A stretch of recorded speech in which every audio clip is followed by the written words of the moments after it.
से। चलिए स्टार्ट करते हैं।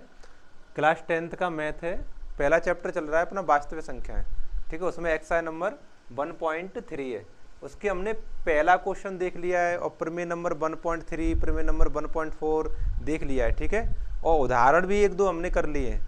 और अगर पहली बार इसको देख रहे हैं तो पहली वाली वीडियो को देखो तो ये समझ में आएगा, अन्यथा ये समझ में नहीं आएगा क्योंकि बहुत आगे निकल गया है, ठीक है ना। अब इसमें यही दो क्वेश्चन रह गए इस एक्सरसाइज में 1.3 में, दूसरा क्वेश्चन और तीसरे के 3 पार्ट छोटे छोटे हैं। पहले जो क्वेश्चन कराए उसकी अपेक्षा आधे आधे लंबाई के, ऐसे समझो, तो ये हो जाएंगे इसी में, ठीक है ना। तो पहला करना शुरू करते हैं, पहला क्वेश्चन यानी दूसरा नंबर हल करते हैं, ठीक है। देखो क्या कह रहा है दूसरा प्रश्न कह रहा है सिद्ध कीजिए कि 3 + √5 एक अपरिमेय संख्या है। 3 + √5 एक अपरिमेय संख्या है, ठीक है। ये सिद्ध करना है। तो हम क्या मान के चलते हैं, जिन्होंने पहले से देखा है वो पता होगा कि हम मान के चलेंगे 3 + √5 एक परमेय संख्या है। अपरमेय नहीं मानेंगे, परमेय मानेंगे, ठीक है ना। देखो माना 3 + √5 एक परमेय संख्या है, एक परमेय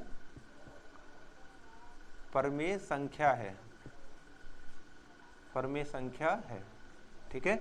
ये हमने परमेय संख्या मान लिया, ठीक है ना। परमेय संख्या मानेंगे तो क्या होगा, तब देखो, तब इसको हम किस तरह से लिख सकते हैं, 3 + √5 = P/Q, इस तरह से लिख सकते हैं। जहां P व Q सहभाज्य पूर्णांक हैं। सहभाज्य भी मैंने अच्छे समझाया, जिनका HCF 1 आता है, मतलब वैनिष्ठ गुणनखंड 1 आता है, ठीक है ना, वो है। अच्छा समझो, इधर देखो 3 प्लस का लिखा है तो उधर जाके किसका हो जाएगा, माइनस का। √5 = P/Q -3। मैंने इस तरह से क्यों किया है, ये मैंने कल समझाया था कि इधर लेफ्ट हैंड साइड में केवल अंडर रूट की संख्या रखनी है हमें, बाकी पूर्णांक है वो सीधे हाथ की ले जाना, राइट हैंड साइड की ओर ले जाना है, ठीक है। अब इसका एलसीएम लेके लिखेंगे, देखो √5 प्लस यहाँ पर Q कॉमन वो ले लिया एलसीएम, यहाँ पे P + 3Q, sorry P - 3Q, ठीक है ना। इस तरह से आगे। अब आपने पढ़ा है कि दो पूर्णांकों में आपस में भाग करें या घटाएं तो हमें पूर्णांक प्राप्त होता है। जो 5 और 3 पूर्णांक हैं, अगर मैं 5 में से 3 को घटाऊंगा तो 2 बचा, 2 भी तो पूर्णांक है। तो ऐसे ही देखो P और 3Q ये पूर्णांक है, पूर्णांक लिखा हुआ है, पूर्णांक है, PQ क्या है, पूर्णांक है। तो अगर मैं इसको घटाऊंगा तो पूर्णांक ही प्राप्त होगा। और देखो 5 में 3 से मैं भाग करूंगा तो देखो परमेय संख्या प्राप्त होगी। पूर्णांक में पूर्णांक से भाग करता हूं तो परमेय संख्या प्राप्त होती है। तो देखो P - 3Q में मैंने Q से भाग किया तो परमेय संख्या हुई, है ना। तो इस चूंकि P - 3Q/Q एक परमेय संख्या है, एक परमेय संख्या है, परमेय संख्या क्यों, क्योंकि PQ को हमने पूर्णांक माना है, ठीक है ना। अच्छा ये परमेय संख्या है तो इसलिए √5 भी परमेय संख्या होगी, क्योंकि इधर परमेय संख्या लिखी है तो उधर के हम लेफ्ट हैंड साइड में लिखे तो वो भी परमेय संख्या मानी जाएगी। तो इसलिए √5 भी एक परमेय संख्या होगी। क्या होगी, परमेय संख्या होगी। अच्छा √5 परमेय संख्या होगी। इससे पहले हम प्रूव किया था पहला क्वेश्चन कि √5 अपरमेय संख्या होती है।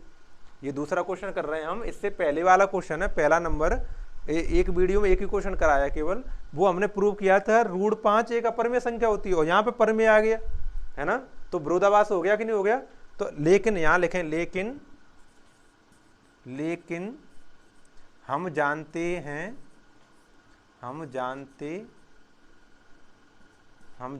हैं कि √5 एक अपरमेय संख्या होती है। कैसी होती है, अपरमेय संख्या होती है, ठीक है। क्या होती है, अपरमेय संख्या होती है। हम जानते हैं कि ये क्या होती है, अपरमेय संख्या। तो हमारी पूर्व कल्पना है, जो हमने माना इसको परमेय, ये हमने माना है जो परमेय, वो क्या हो गया, उल्टा हो गया, ठीक है ना। तो यह हमारी पूर्व कल्पना के विपरीत है, यह हमारे पूर्व कल्पना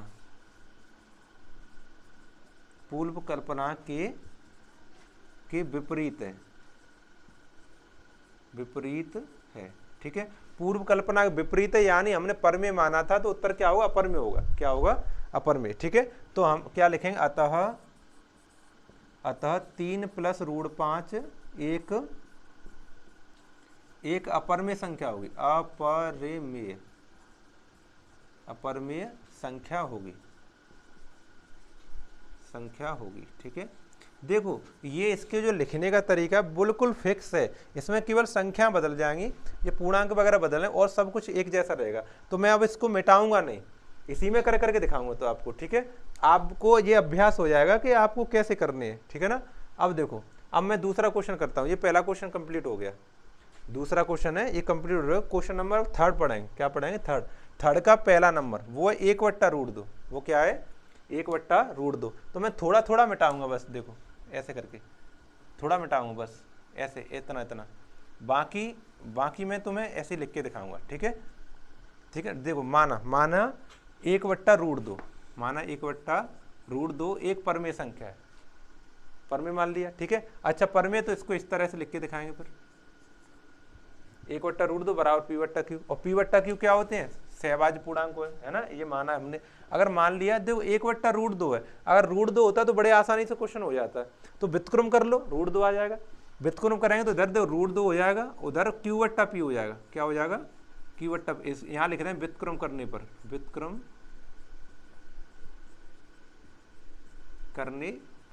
कर दिया, उल्टा कर दिया है। ठीक है ना, उल्टा हो गया। तो देखो हमने माना PQ क्या है? पूर्णांक है। यहाँ फिर भी लिख दे रहे हैं, हाँ, चूंकि यहाँ पे यहाँ P व Q पूर्णांक है, P और Q क्या है? पूर्णांक है। ठीक है ना, जब ये पूर्णांक है, PQ पूर्णांक है, तो Q/P है वो क्या होगा? एक परमेय संख्या होगी। Q/P है क्या? वो क्या होगी? एक परमेय संख्या होगी। तो Q/P देखो यहाँ मैं मिटाऊंगा चुपचाप और ऐसे लिख दूंगा Q/P एक परमेय संख्या है। अच्छा, Q/P परमेय संख्या, तो √2 भी एक परमेय संख्या होगी। तो यहाँ पे देखो √5 मिटाऊंगा और यहाँ पे लिख दो √2 भी एक परमेय संख्या होगी। लेकिन हम जानते हैं कि हमने ये क्वेश्चन हमने किसमें किया था? उदाहरण में किया था। उदाहरण में किया है √2 एक अपरमेय संख्या है, हमने प्रूव किया इसको लास्ट वीडियो में। तो यहाँ पर √2 क्या हो जाएगी? एक अपरमेय संख्या हो जाएगी। इस तरह से लिख दें। अच्छा, ये अपरमेय संख्या तो क्या कहेंगे? यह हमारे पूर्व कल्पना के विपरीत है। पूर्व कल्पना के विपरीत है इसलिए जो हमारी है √2 या फिर 1/√2 जो हम मान के चले हैं वो क्या होगी? एक अपरमेय संख्या होगी। तो इस तरह से क्वेश्चन करना है, ज्यादा लोड नहीं लेना इसमें। क्वेश्चन तो आएगा पेपर में, जो बड़े क्वेश्चन है, मैंने 3 क्वेश्चन बड़े भी कराए हैं और ये शॉर्ट क्वेश्चन है, छोटे छोटे क्वेश्चन है, ये जल्दी हो जाएंगे। ठीक है, आगे बात समझ में। अब दूसरा क्वेश्चन है, तीसरे का सेकंड, 7√5। क्या लिखा है? 7√5। तो उसी तरह से फिर करूंगा मैं, इसको मिटाऊंगा नहीं। अब मैं यहाँ पे लिखूंगा, देखो इस तरह से यहाँ लिखूं, माना 7√5 एक परमेय संख्या है। अच्छा, परमेय संख्या तो 7√5 क्या होगी? P/Q के बराबर होगा। 7√5 P/Q के बराबर होगा। ठीक है, तो हमने क्या कहा है कि √5 तो यहीं रख लो और 7 को इधर भाग में कर दो, है ना। तो यहाँ देखो, अब व्युत्क्रम नहीं करेंगे, अब तो सादा करना है ना, हमें व्युत्क्रम नहीं करेंगे, P/Q रखेंगे ऐसे, इस तरह से। ठीक है, तो यहाँ देखो हम लिखेंगे, क्या कहते हैं, यहाँ पर √5 लिखेंगे और यहाँ 7 का इसमें हमने भाग कर दिया, 7 यहाँ आ जाएंगे। ठीक है, तो √5 बराबर P/7 है ना। अब तो PQ और यहाँ पे चेंज कर दें थोड़ा सा, व 7, PQ, P, Q व 7 मतलब 7 क्या है? पूर्णांक है। कौन है ये? पूर्णांक है। अच्छा, पूर्णांक में पूर्णांक से भाग दे रहे हैं, P भी पूर्णांक है, Q भी पूर्णांक है, 7 भी पूर्णांक है, पूर्णांक में पूर्णांक से भाग दे रहे हैं, परमेय संख्या प्राप्त होगी। तो यानी P/, यहाँ लिखूंगा, देखो इसको मिटा दूंगा, P/7Q एक क्या होगी? परमेय संख्या होगी, चूंकि P/7Q परमेय। अच्छा, परमेय संख्या तो इसलिए इधर कौन लिखा है? ये √5 यहाँ 2 देखो मिटा रहा हूं मैं, √2 को उठा के यहाँ 5 कर रहा हूँ, √5 भी एक परमेय संख्या होगी। अच्छा, √5 एक परमेय संख्या होगी, तो अब हम अपनी बात लिखेंगे। लेकिन हम जानते हैं कि यहाँ √2 को मिटा रहा हूँ, देखो मिटा के √5 लिखा, √5 एक अपरमेय संख्या होती है। क्यों होती है? क्योंकि हमने इसको प्रूव किया है पहले क्वेश्चन में, √5 एक अपरमेय संख्या होती है। यह हमारी पूर्व कल्पना के विपरीत है। अतः क्या सवाल है? 7√5। कौन सा सवाल है? 7√5 क्या होगी? 7√5 एक अपरमेय संख्या होगी। ठीक है ना। देखो परमेय संख्या का अपरमेय संख्या का जब मल्टीप्लाई करते हैं तो अपरमेय संख्या प्राप्त होती है, इसलिए मैं बार बार नहीं बता रहा हूं उसे, ये अपरमेय संख्या होगी। ठीक है ना। क्वेश्चन नंबर कौन सा हो गया, थर्ड का सेकंड पार्ट हो गया। अब नंबर है अपना थर्ड पार्ट का, थर्ड का थर्ड 6 + √2। देखो इसी तरह से बिल्कुल करेंगे, बिल्कुल सेम। चलो अब की बार मैं लिख के दिखा देता हूँ, ठीक है, दोबारा से। बिल्कुल लास्ट क्वेश्चन है इसका और दमदारी में कर देते हैं इसे, ठीक है।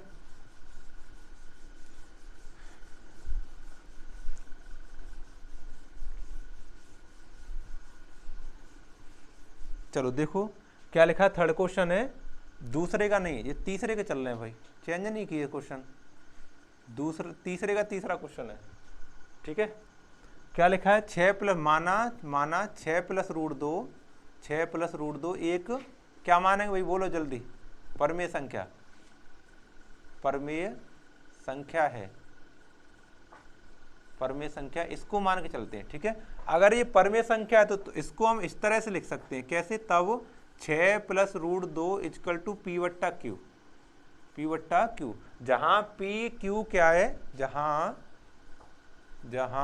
P व Q सहभाज्य, कैसे भाज्य है, सहभाज्य पूर्णांक है, ठीक है ना, सहभाज्य पूर्णांक है। तो इधर देखो हमने बताया कि लेफ्ट हैंड साइड में केवल रूट वाली संख्या को रखना है, 6 इधर एक्स्ट्रा है, उधर भगा दो इसे, इधर प्लस का उधर जा किसका हो जाएगा, माइनस का, तो इधर रह जाएगा √2 = P/Q और माइनस के 6, तो 6 के नीचे 1 लिख के एलसीएम लेके अलग करेंगे इसे, तो आएगा √2 बराबर, यहाँ पे Q आ गया, यहाँ पे P - के 6Q, इस तरह से आ गया, ठीक है ना। तो खूब अच्छे से जानते हो, दो पूर्णांकों का घटाना पूर्णांक होता है और दो पूर्णांकों का भाग एक परमेय संख्या होता है। दो पूर्णांकों में हर बार बताता हूं कर करके, दो पूर्णांकों में जब हम भाग करें तो परमेय संख्या प्राप्त होगा। तो यहाँ क्या है, देखो यहाँ हमने माना था ऊपर P, Q व 6 पूर्णांक, ये तीनों लोग क्या है, हमारे पूर्णांक हैं।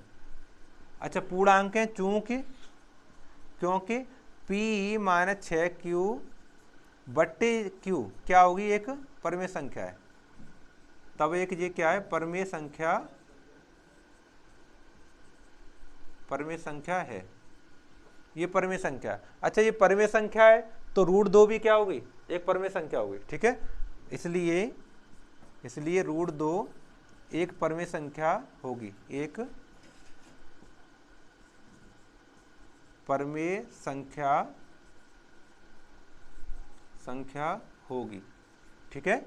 √2 भी एक क्या होगी, एक √2 भी और लिख दूं यहाँ पे, है ना, √2 भी एक परमेय संख्या होगी।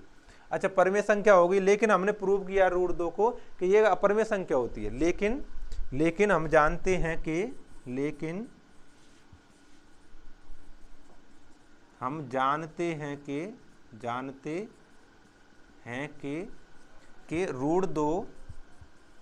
√2 एक अपरमेय संख्या है, अपरमेय संख्या है, ठीक है, अपरमेय संख्या है, अपरमेय संख्या है। तो ये हमारी पूर्व कल्पना के विपरीत है, ऐसे लिखें। अतः यह हमारी पूर्व कल्पना के विपरीत है, पूर्व कल्पना के विपरीत है, इसलिए अतः क्या लिखा है, 6 + √2, क्या लिखा है, 6 + √2 एक अपरमेय संख्या होगी, ना कि परमेय। अतः 6 + √2 एक अपरमेय संख्या होगी,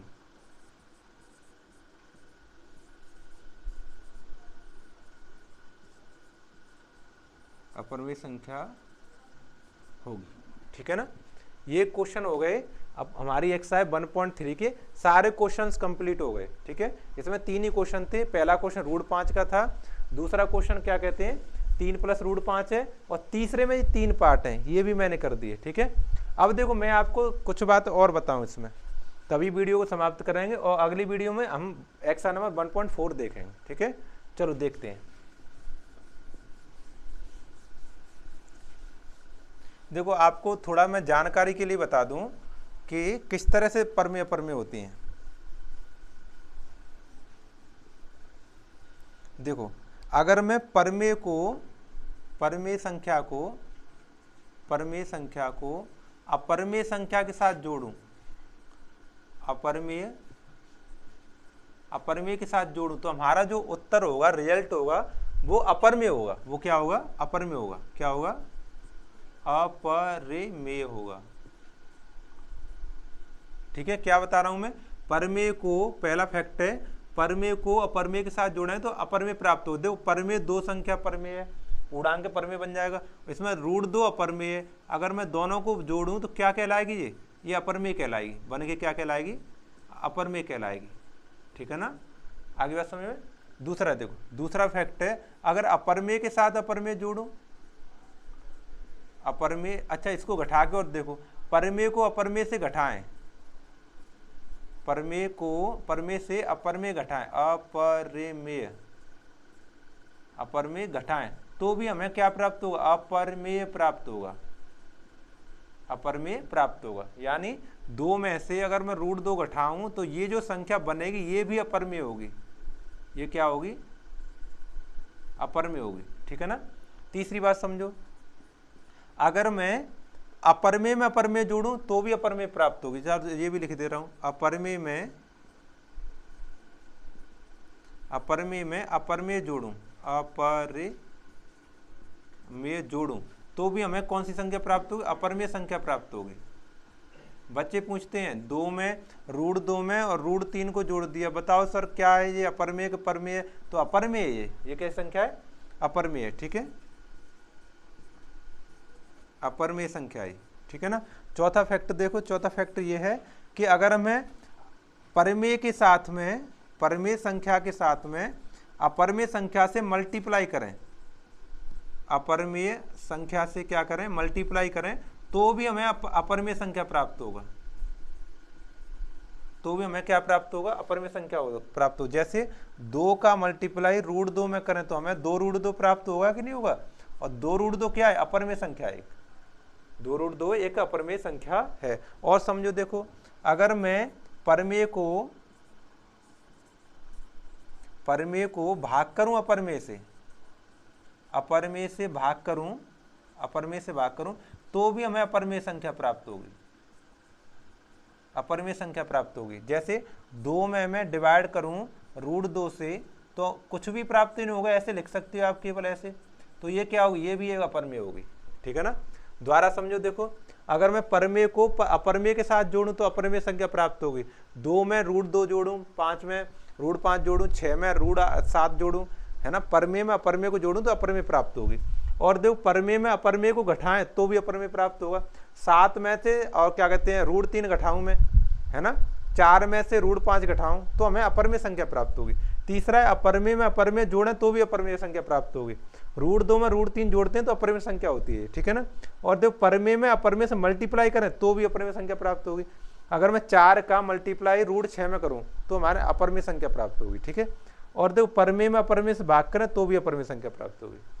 ठीक है? ये फैक्ट है, 4-5 फैक्ट हैं परमेय अपरमेय के, आप अच्छे से याद कर लें इसे। ठीक है? चलो यहीं समाप्त करते हैं इसे।